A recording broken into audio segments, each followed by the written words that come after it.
Hydrogen आप start किया है पिछले दिन इंट्रोडक्शन पढ़ी है जी। देखियो हाइड्रोजन गैस प्रिपेयर किवें कर देनी। Preparation of hydrogen gas H2। पहला आप वाटर की मदद लवांगे फ्रॉम वाटर।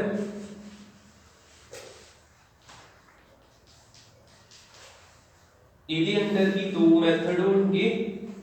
फर्स्ट आ जाऊगा by reaction with active metals. Active metal काफी ज्यादा रिएक्टिव होंगे, जिवें ग्रुप 1 2 पे वाटर H2O रिएक्शन कराई किसी एक्टिव मेटल सोडियम ना करा सकते, पोटाशियम ना करा सकते, लिथियम ना करा सकते। ठीक है, मैं ग्रुप 1 चो लिखदा पिया प्लस H2O अगे जाके हाइड्रोजन गैस एक लिबरेट होनी। होर की बनूगा जिदा Na दे नाल जुड़ना जे OH नहीं, कला O नहीं जुड़ूगा, सोडियम हाइड्रोक्साइड बनना। बैलेंस जेकर करिए इथे H2 ते 1 3 ਆਪਾਂ ਇਹਨਾਂ ਨੂੰ 4 कर दिए, इथे 2 ला देंगे, इथे 2 ला देंगे, बैलेंस हो गया 2 सोडियम 2 ऑक्सीजन 2 ऑक्सीजन 4 हाइड्रोजन 2 ते 2 4 हाइड्रोजन हो गए। क्लियर होया। ते इथे भी इतना हो जाऊगा KOH बनना प्लस हाइड्रोजन गैस बननी। इथे जिदा 2 लगा इथे भी 2, इथे भी 2 ते इथे भी 2। अगे की बन जाना LiOH प्लस हाइड्रोजन गैस बनी। इथे भी 2, इथे भी 2 ते इथे भी 2 लग जाना। हो गया क्लियर। इथे है यही ग्रुप 1 दे आ जेडे मैटल ऑफ ग्रुप 1। ग्रुप 2 दे देखियो किवें रिएक्ट करनगे। ग्रुप 2 दे विच कैल्शियम आ जांदा, मैग्नीशियम आ जांदा, इन्हां दे विच वाटर नूं पाया, फिर जुड़ना किन्ने किन्ने है जिदा OH जुड़िया मेटल नाल, इथे मेटल कैल्शियम इहदे नाल OH जुड़ूगा। कैल्शियम दे उपर +2 हुंदा, इहदे उपर -1 हुंदा। आड़ा 1 इधर होना, आड़ा 2 इधर होना, ये इदां जोड़ने दे। इन्हां दे उपर +1 ते -1 हुंदा ना, तां करके कोई भी इथे नहीं लाउने आपां। ते अगले दे विच Mg ने जोड़ना OH दे नाल, की आऊगा MgOH दे नाल किहड़ी गैस बननी हाइड्रोजन। बैलेंस कर लिए हाइड्रोजन इधर किन्ने 2 ते 2 4, इथे 2 ला देंगे, बैलेंस हो जाना। इथे 2 ला देंगे, बैलेंस हो जाना। Calcium 1 calcium 1, oxygen 2 oxygen 2, hydrogen 4 hydrogen 2 ते 2 4 हो गए। सेम इधर भी वो बैलेंस है।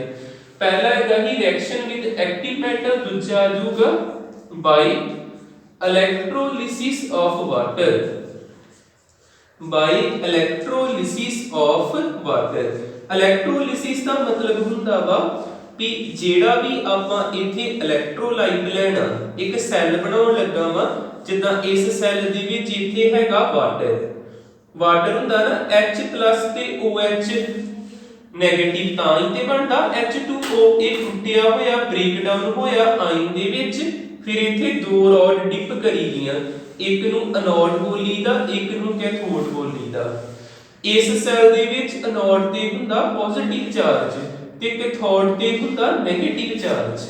ते जेड़ा पॉजिटिव वाला वा वो किधर जांदा नेगेटिव वाल, कैथोड वाल, ते जेड़ा नेगेटिव वाला वो किधर आउंदा पॉजिटिव वाल। हुण होना कि आपां केड़ी गैस बनाउणी आ हाइड्रोजन, ते हाइड्रोजन किथे जांदी ते एट कैथोड की होगा जेड़ा H+ है, H+ कैथोड दा, कैथोड दी रिडक्शन हुंदी ना, ਆਪਾਂ रिडॉक्स रिएक्शन चैप्टर च पढ़िया कैथोड ते की हुंदी रिडक्शन। रिडक्शन का मतलब की हुंदा gain of electron.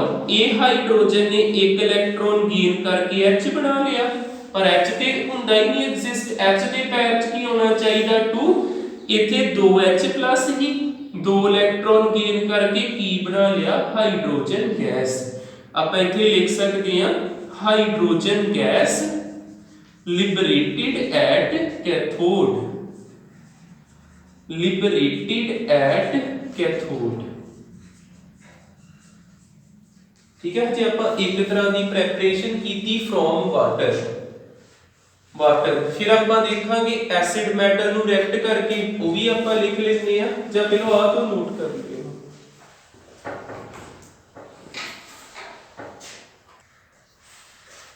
Third method देखियो from metal hydride.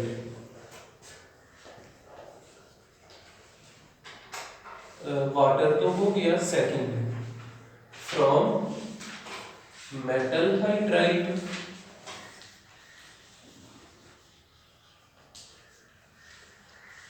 Metal hydride जिवें होवे सोडियम हाइड्राइड हो सकता, लिथियम हाइड्राइड हो सकता, कैल्शियम हाइड्राइड हो सकता। पता ना किवें लिख देईदे जिद्दां इहदे उपर +1 इहदे उपर -1 तां करके हेठां कोई डिजिट नहीं लाया आपां। +1 -1 इत्थे +2 जी इत्थे -1 ही 1 इधर ते 2 इधर चल गया। ठीक है, ये हो गए मेटल हाइड्राइड। इन्हां नूं आपां किहदे नाल रिएक्ट कराउणा वाटर दे नाल, इन्हां दी हाइड्रोलिसिस करनी है आपां। जदों वाटर नाल रिएक्ट करावांगे अगे की बनना NaOH इत्थे बनूगा प्लस हाइड्रोजन गैस, इत्थे की बनूगा LiOH प्लस हाइड्रोजन गैस, इत्थे बनूगा CaOH2 plus hydrogen gas. Balance कर लिए इन्हां नूं, सोडियम एक हाइड्रोजन इधर किन्ने 2 ते 1, इधर भी 2 ते 1 ते 1 ऑक्सीजन बैलेंस है। आ भी बैलेंस होना, इनू देख लेनी कैल्शियम 1 हाइड्रोजन 2 ते 2 4 2 ते 2 4 ऑक्सीजन 1 ऑक्सीजन इत्थे किन्नी इत्थे 2 ला देना। हुण हाइड्रोजन किन्ने हो गए 2 ते 4 6 हो गए, इत्थे 2 ला देना 2 ते 4 6 हो गए। इस तरह बैलेंस हो जो। थर्ड आप फ्रॉम एसिड जिवें आप डिल्यूट लेनी, ज्यादातर डिल्यूट H2SO4 होवे, डिल्यूट HCl होवे। ठीक है, इन्हां नूं आपां किहदे विच पावांगे किसी मेटल नाल रिएक्ट जिन्ना मर्जी करा सकदे। इत्थे जिंक पा दो, जिंक नाल रिएक्ट करा सकदे, आयरन नाल रिएक्ट हो सकदा। अगे जाके की बनूगा Zn किहना जुड़ गया SO4 नाल ते किहड़ी गैस लिबरेट हुई हाइड्रोजन गैस। आयरन क्लोरीन दे नाल जुड़ गया FeCl2 बन गया, क्योंकि आयरन ते +2 चार्ज हुंदा ना ते +3 भी हुंदा, ये फेरस क्लोराइड बन गया ते की बचिया H2 होना ते इत्थे आपां 2 ला देना। 2 हाइड्रोजन 2 क्लोरीन 1 आयरन ते 1 आयरन।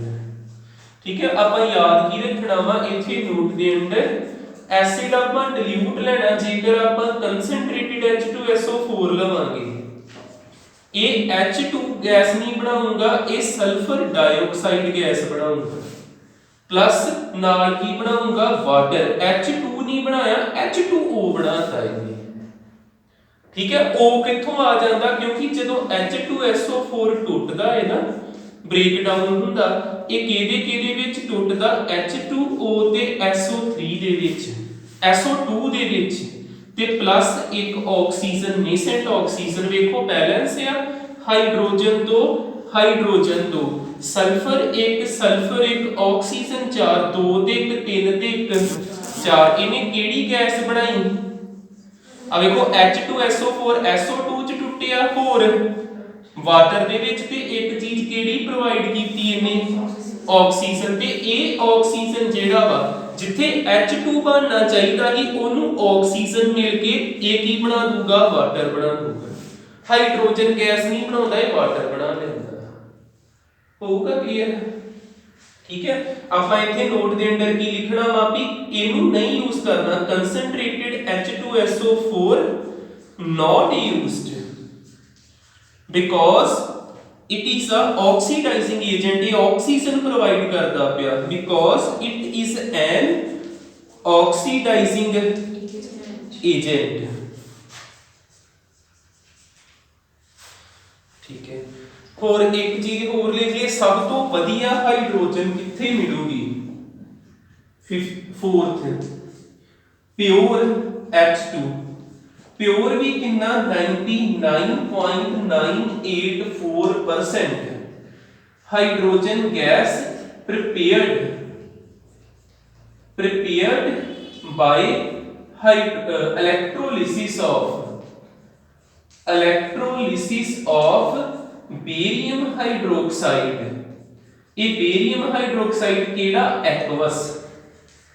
ठीक है, इलेक्ट्रोलिसिस ਤੁਹਾਨੂੰ ਹੁਣੇ ਦੱਸਿਆ ਕਿਵੇਂ ਕਰੀਦੀ ਆ, ਜਿੱਦਾਂ ਇਹਦੇ ਵਿੱਚ ਕਿੰਨੇ ਹੋਣਾ BA ਦੇ ਉੱਪਰ +2 ਤੇ OH ਦੇ ਉੱਪਰ -1 ਤੇ ਨਾਲ ਕੀ ਲਿਖਿਆ एक्वस का मतलब एक्वा का मतलब वाटर, इथे वाटर भी होना H+ होना ते होर OH- होना ते इधर आपां चार्ज लिखिए एनोड कैथोड ते नेगेटिव एनोड ते पॉजिटिव, इदा बैटरी लाई आ पॉजिटिव इधर गए दोने ते दोनों विचों एक सिलेक्ट होना, आपां हाइड्रोजन गैस ही बनाउणी ना, सिर्फ H+ जेड़ा वा ओने एक इलेक्ट्रॉन गेन कीता, कैथोड ते इदां ही हुंदा H बनया पर H ते हुंदा नहीं, इथे 2 ते इदां दा देना पता ना। एट कैथोड की हुंदा रिडक्शन दा मतलब गेन ऑफ इलेक्ट्रॉन, ते आ जेड़ा हाइड्रोजन बनदा ना ये सब तो प्योर हुंदा, जेड़ा इथे हाइड्रोजन बनदा इह च इंप्योरिटीज घट हुंदी है। क्लियर, प्रिपरेशन कंप्लीट हुई।